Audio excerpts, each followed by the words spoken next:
They say if you watch it, you die in 7 days. That's the sentence that popped up in my group chat at 1:13 a.m., sandwiched between memes and late-night complaints about exams. A link. No thumbnail. No preview. Just a plain, shortened URL with the caption. Bet you won't watch this until the end, Kenji LOL. I was half asleep in my tiny apartment near campus, phone about to slip out of my hand.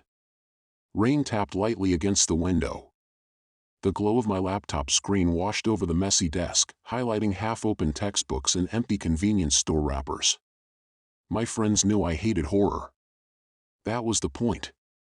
Come on, Daichi had typed earlier. You're always saying Japanese horror is just editing and sound design. Prove it. I should have muted the chat and gone to sleep. Instead, I tapped the link. The screen stayed black for a moment. No loading wheel. No ads. Nothing. Then a plain white sentence appeared on the screen. If you are not ready to be seen, do not watch this video. There was no title. No channel name. No view count. Just a time bar at the bottom, 7 o'clock. 7 minutes. Nice try, I typed back. Low effort creepypasta. Takumi responded instantly. Watch it all. Volume up. Alone. Lights off. Rules, bro. Another message came in, this time from an unknown number within the group thread. Don't worry. I'll watch with you. I frowned. Is that one of you? I asked. No one replied. I told myself it was a glitch. Some weird integration. Someone had changed their display name as a joke. The video's play button waited in the center of the screen. My thumb hovered. I'll watch 2 minutes, I muttered. Then I can talk trash. I turned off the lamp. The room sank into shadows, the only light coming from my phone and my laptop's standby glow.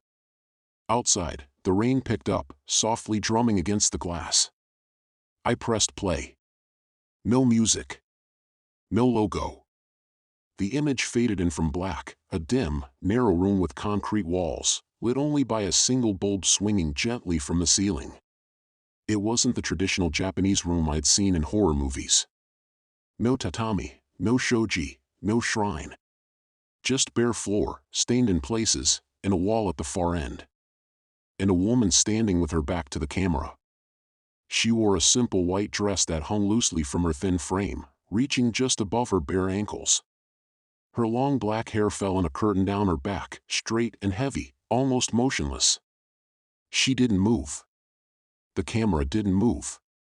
There was no text, no commentary, no explanation. I waited for the jump scare.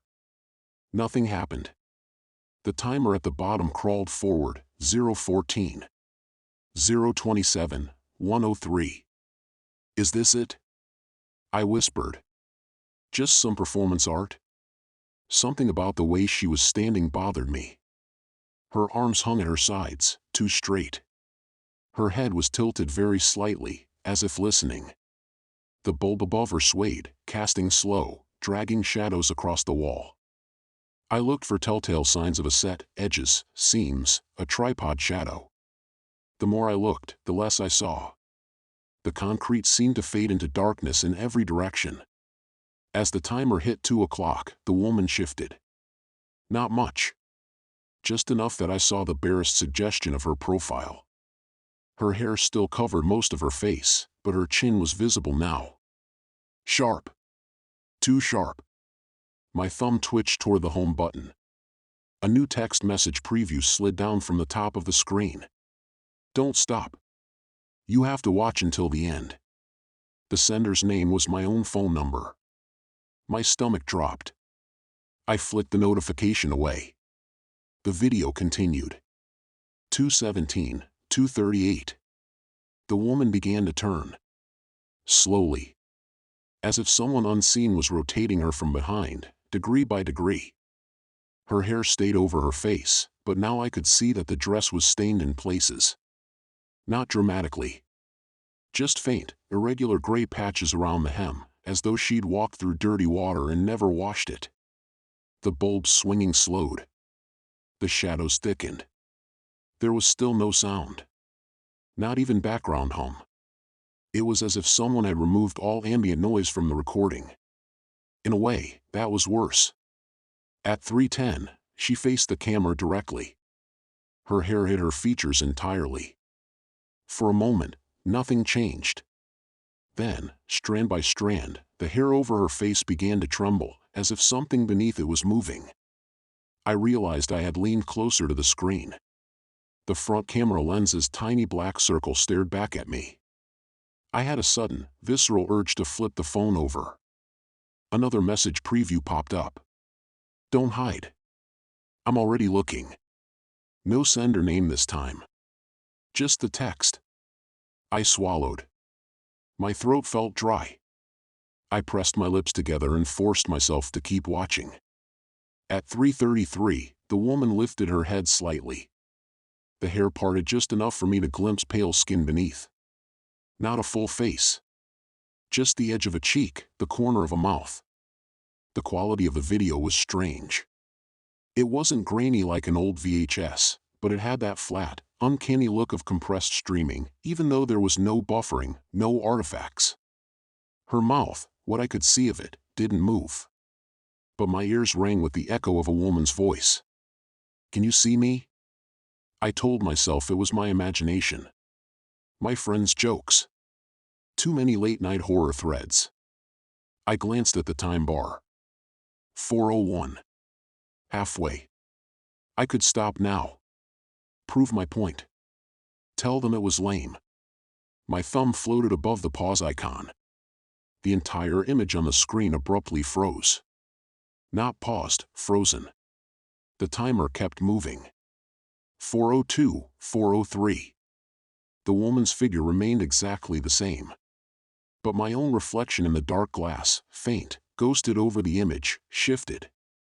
My hand in the reflection moved, even though my real hand stayed perfectly still. My reflected mouth formed silent words. Let me out. I dropped the phone. It landed face up on my chest, the video still playing. The frozen image of the woman flickered once, like a corrupted file. Then the camera viewpoint slowly began to move. Forward. As if the person holding it were walking toward her. I realized I could hear something now. Very faint. A shallow, irregular sound, in and out. Breathing. Not hers. The camera's. Or mine. The distance between the lens and the woman shortened, step by step. The bulb's light flared, dimmed, flared again. The hair over her face shifted slightly with each imagined footfall, as though reacting to a breeze I couldn't feel. I couldn't look away. 5:12. The camera stopped. The woman was close now, only a few steps away. Her hair filled most of the frame, glossy and dark. Behind the curtain of hair, I thought I could make out the faint contours of eye sockets. Kenji, someone whispered near my ear. I flinched, looking left, then right. There was no one. I was alone in my room. My door was locked. My laptop slept. My reflection in the black screen of the laptop looked wrong. The angle of my head, the slope of my shoulders. Like a version of me sitting a little closer than I was, leaning in a little more eagerly. The video timer ticked on. 6 o'clock. The camera jolted, as if the person holding it had suddenly been shoved. The image pitched downward, catching only the woman's bare feet. They were grayish, like someone who'd stood in cold water for too long. The left foot took a small step forward. Then another.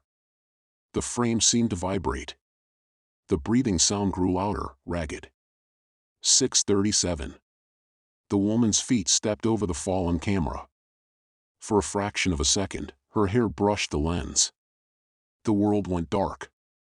The timer continued. 6:38, 6:39. In that darkness, I heard it clearly. A damp whisper, too close, slipping between my thoughts. See you in 7 nights. My heart slammed against my ribs. The screen stayed black.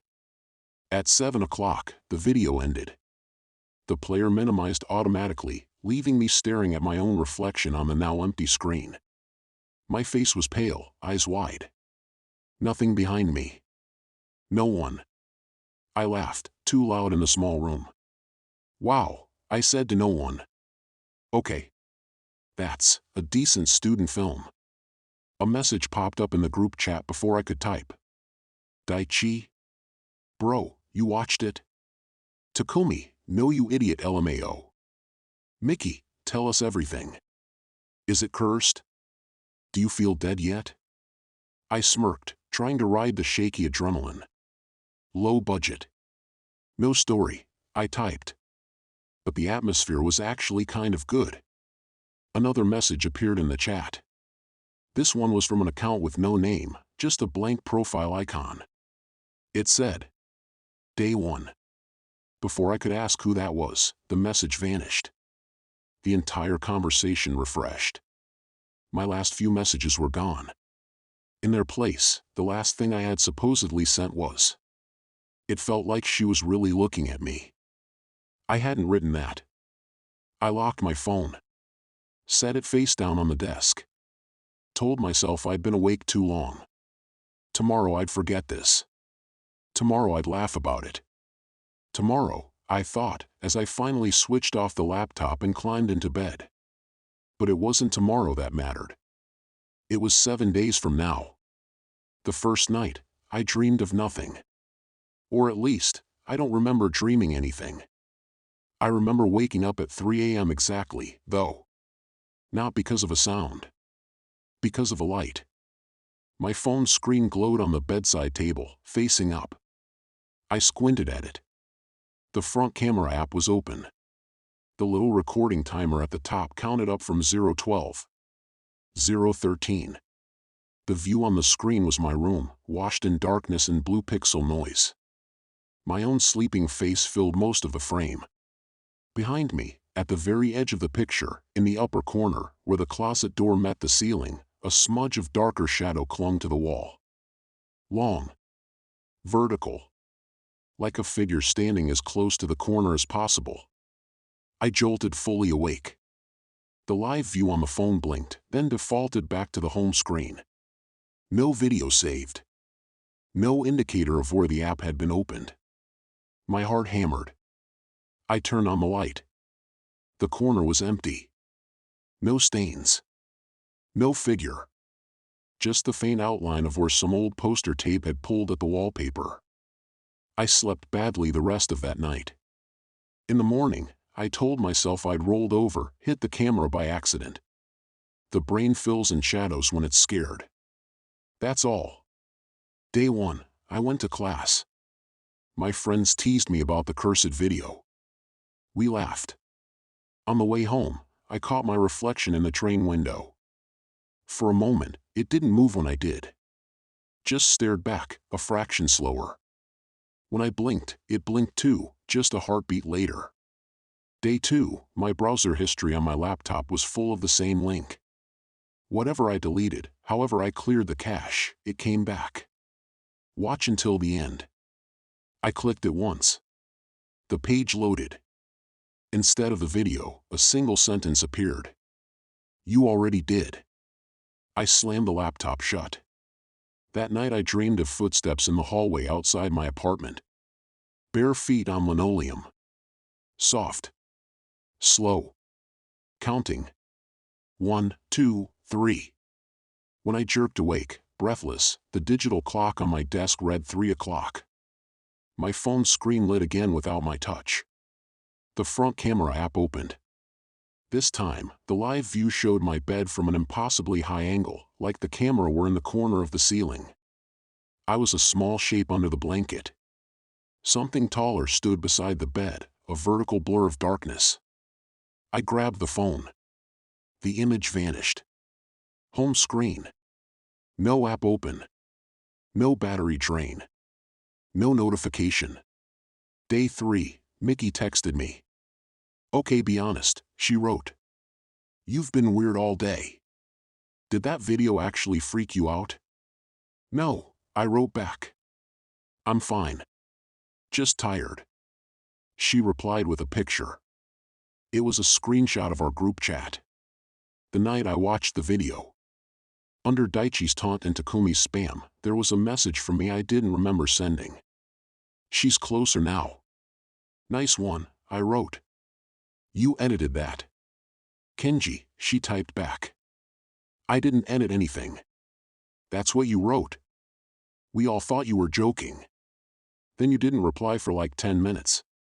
I stared at the screen. 10 minutes. The time I'd spent watching the latter half of the video, frozen, unable to look away. A new message arrived. By the way, Mickey added, if this is some ARG promo for your film club, it's working. I'm freaked out. I'm not that creative, I wrote. She sent a laughing emoji. Underneath, a single line. Day 3. I started typing not funny. Before I could send it, the text field cleared itself. My keyboard turned into a blank, gray strip. My phone screen flickered, then went black. In the reflection, I saw a woman standing behind me in the room. White dress. Long black hair. Too close. I spun around. No one. The room was empty. The air felt heavier, though, as if it were learning how to occupy space. By day 4, I stopped trying to explain it. Little things. The bathroom mirror fogged up in patterns that always looked like someone had pressed their face to it from the other side. When I wiped it clear, the fog returned in the shape of 5 long finger streaks running down from the top. The elevator doors on campus showed my reflection and, very faintly, someone tall and thin standing behind my shoulder. Students jostled past me, laughing, unaware. When I checked my phone gallery, the cursed video wasn't there. But every photo I'd ever taken now had a tiny glitch somewhere in the background. A long vertical blur. Sometimes in a window. Sometimes in a store's reflective logo. Sometimes in the black of my switched-off laptop screen. I tried to rationalize. Sleep deprivation. Stress. Online suggestion. I told no one. What was I supposed to say? Hey guys, remember that old internet rumor about a cursed video? I think I actually found the one. They'd laugh. Ask for the link. Part of me, a small, cold part that didn't feel like me, wanted to give it to them. The thought slid into my mind with a sick kind of comfort. If you share it, maybe it spreads thin. Maybe it doesn't cling just to you. On night 4, as I lay in bed, staring at the ceiling, my phone vibrated. A new notification. Unknown, you haven't told anyone yet. That's good. It's easier that way. I blocked the number. It didn't matter. Another message arrived. Unknown, day 4. Almost halfway. How does it feel? I didn't reply. I put the phone in a drawer. Wrapped it in a t-shirt. Turned off the light. In the darkness, my eyes adjusted slowly. I could see the rectangle of my window, faint city glow leaking around the curtains. The shapes of my desk, my chair, the heap of clothes I kept meaning to wash. And, in the corner by the closet, a darker patch of darkness. Long. Thin. Vertical. Not moving. Not breathing. Just there. Watching. I counted my heartbeats until dawn. Day 5, my friends finally noticed something was wrong. Kenji, you look like crap, Daichi said bluntly over lunch. Like, more than usual. Thanks, I muttered, poking at my food. Takumi leaned in. His voice dropped to a conspiratorial whisper. Is it the video? He asked. Because I tried the link and it doesn't work for me. It just says access denied. Did you send us the wrong one? I deleted it, I said quickly. My voice sounded too loud. People at the next table glanced over. I mean, it was nothing. Some art project. Not worth it. Mickey stared at me. You really are scared, she said softly. You keep looking over your shoulder. And yesterday in the library, you answered someone who wasn't there. I hadn't realized anyone else had heard that. In the stacks, 7 shelves in, I'd felt a hand brush the back of my neck. A woman's voice had whispered, right into the shell of my ear. Almost.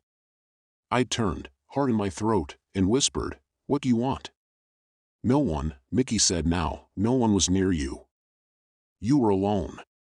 I didn't answer. I didn't know how. "How many days has it been?" she asked suddenly. My chopsticks froze halfway to my mouth. I swallowed. "Don't ask that," I said. Her expression shifted. "No way," she breathed. "You're counting." "Drop it," I snapped. She flinched. A shadow crossed her face. "Okay," she said quietly. "Okay. Sorry." That night, my phone, in the drawer, buzzed exactly 7 times. I counted them with the blanket over my head. I did not take it out. I did not look. When the buzzing stopped, a message posted itself to my group chat from my account. I saw it the next morning. "Day 5, it said. "She's almost close enough to touch." Takumi responded with laughing skull emojis. Mickey did not reply at all. Day 6, the world started to thin. I don't know how else to describe it. Sounds felt muffled. Colors looked drained, like the saturation had been turned down. People's faces were a little less distinct at the edges, as if I were watching them through a dirty screen. Only one thing was perfectly sharp: any reflective surface. Phone screen. Window. Puddle. Elevator door. Black, sleeping TV. They were too clear. Too detailed. Too eager to show me not only myself, but whatever stood behind me now almost all the time. She was taller than I'd first thought. Her hair was longer, dragging the floor. Her white dress, if that's what it was, hung in heavy folds, stained dark at the bottom. I never saw her face directly. Just hints. A pale chin under the hair. The suggestion of a cheek. An angle of jaw that looked all wrong, like something that had forgotten what a human head should look like and had tried to approximate it. That evening, as the sky bled into gray and my room filled with the color of old bruises, I opened my laptop. The cursed link wasn't in my history anymore. In its place, a new tab had appeared. I hadn't clicked it. It was just open. The page was plain white. In the center, a timer counted down. 24 minutes and 12 seconds. Beneath it, a sentence. Until the 7th night after you pressed play. I slammed the laptop shut. The timer's image burned behind my eyelids. 24 minutes until, what? Midnight? Death? Whatever it was, I didn't want to be sitting in that room when it arrived. I grabbed my phone, my keys, my wallet. I left the laptop on the desk, closed. The apartment's air felt thick, as if I'd been breathing the same exhale for days. In the hallway, the fluorescent lights flickered. I took the stairs instead of the elevator. Outside, the air was cold and clean. Neon signs hummed. Traffic hissed on wet asphalt. People's voices layered over each other: students, office workers, couples arguing or laughing. For the first time all week, the world felt solid. I walked toward the station without a destination in mind. Anywhere with people, I told myself. Anywhere with light. Anywhere but my room. At the crosswalk, I pulled out my phone to check the time. The screen turned on by itself. The camera app opened. Front-facing. Live view. My own face looked back at me, lit by the city. And behind me, impossibly close, almost over my shoulder, was a blurred white shape. Tall. Still. Facing the back of my head. Her hair reached my waist. There was no one that close in reality. I spun around. Just strangers waiting for the light to change. A couple in coats. A man in a suit checking his watch. A group of high school girls sharing a joke. No woman in white. No one with long black hair loose in this rain. My screen flickered. The live view zoomed in on my own face without my fingers moving. My eyes were too wide. Too bright. Too afraid. A notification slid down over my reflection. Unknown, running won't help. You're still carrying the screen. The crosswalk light changed. People moved around me. I put the phone away and walked with them, my heart pounding too fast. My legs felt heavy. Each shadow on the pavement looked like a dress hem. Each reflection in a shop window tried to show me more than what was in front of me. By the time I reached the station, my breath was ragged. I bought the first ticket my fingers could select, to nowhere in particular. A local line out of the city. I just needed to be in motion when the countdown reached 0. On the train, the seats were mostly empty. I chose one by the door and sat with my head down, staring at my shoes. Outside, darkness slid by in smears of light. My phone's haptic buzz against my leg felt louder than the train. I resisted.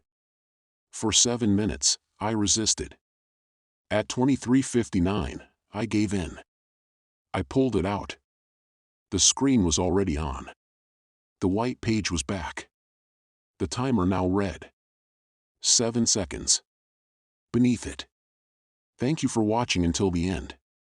The seconds ticked down. 6. 5. 4. My throat closed. My hands trembled. I looked up, desperate for something normal to anchor to. Across from me, at the far end of the carriage, a woman sat alone. White dress. Long black hair. Head bowed. She was barefoot. Her feet were gray against the train's floor. No one else seemed to see her. Passengers got on, got off, glanced at me, at their phones, anywhere but at her. As the timer hit 3, she lifted her head slowly. Her hair parted just enough for me to see that there was no face beneath it. Just a pale, smooth surface, like blank wax, with the faint suggestion of features pressed from inside, trying to get out. 2. Her head tilted to one side. 1. My phone screen went black. In the reflection, for the first time, I saw her standing directly behind me, hands almost on my shoulders. 0. The train lights flickered. For a split second, everything went dark. When they came back on, the seat across from me was empty. The carriage was almost empty. Just me and a drunk salaryman dozing near the door. I felt cold hands slide over my eyes from behind. Everything went dark again. Not externally. Internally. As if someone had flipped a switch at the base of my skull. I woke up in my bed. My first thought was that it had all been a dream. The curse, the train, the woman. My second thought was that my sheets smelled damp, like they'd been dragged through rain. I sat up. My clothes were different. I wore the t-shirt I'd had on last Monday, when all this started. My phone lay on the desk where it had been before I'd ever tapped the cursed link. No missed calls. No weird messages. No unknown numbers. My laptop was closed. My textbook sat neatly in a stack. For a moment, hope flared. Maybe I'd fallen asleep a week ago and dreamed everything. Maybe this was day 1 again, and I could just not click the link. My phone vibrated. A new message from Daichi popped up. Brew, it read. Found something for you. You have to watch this. Said to kill you in 7 days if you watch till the end. Below it, a link. No thumbnail. No preview. Just a plain, shortened URL. I stared at it. My thumb hovered above the screen. The muscles in my hand didn't feel like they were mine. They felt like they belonged to someone watching from right behind my eyes, guiding my movements. I tried to drop the phone. My fingers tightened instead. The link opened. The screen stayed black for a moment. Then a white sentence appeared. If you are not ready to be seen, do not watch this video. I forced my hand toward the power button. It didn't respond. On the laptop, without being touched, the lid creaked open. The cursed videos page loaded automatically. 2 screens now, 2 paths in for her. In the lower left corner of my phone, a small icon appeared, a new feature I hadn't seen before. A tiny, grayscale image of a person. It looked like a profile icon, the kind streaming sites use. Underneath it, a label appeared in stark white letters. Host. The icon flickered. Resolved. It was my face. My mouth smiled in the tiny picture. I felt my own lips stretch to match it. My eyes in the icon were dark, bottomless. Someone typed in our group chat. Mickey, send it to me too, I wanna see. Takumi, you cursed video watch party? Daichi, Kenji, you go first like always. On my screen, without my control, a new message began to type from my account. Don't worry, it said. I'll watch with you. The play button pulsed. Behind me, though I couldn't turn my head to see, I felt someone lean close. Hair brushed my shoulder. A voice like damp concrete whispered, from inside the screen and inside my skull at the same time. 7 days is just the first stay. After that, you don't leave. You host.